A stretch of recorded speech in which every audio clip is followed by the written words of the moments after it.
2024 ফিজিক্সের expected cut up, কেমন কাট up যেতে পারে এবার সেটাই আলোচনা করব বেসিক্যালি।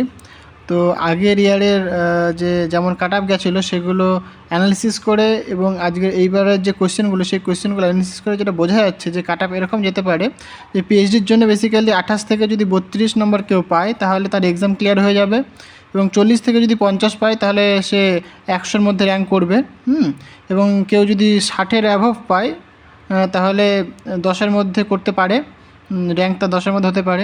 এবং ইন্টিগ্রেট পিএইচডির ক্ষেত্রে কেমন হতে পারে যে 27 থেকে যদি 30 পায় তাহলে তার এক্সাম ক্লিয়ার হয়ে যেতে পারে, এবং 34 থেকে 40 পেলে পরে সে 100-এর মধ্যে র্যাঙ্ক করতে পারে, এবং 50 অ্যাভভ হলে পরে তার 10-এর মধ্যে র্যাঙ্ক হতে পারে। ঠিক আছে, কোশ্চেনটা বেসিক্যালি কেমন হয়েছে, বেসিক্যালি মডারেট কোশ্চেন হয়েছে। তো এরকম আমাদের কাট আপ যেতে পারে।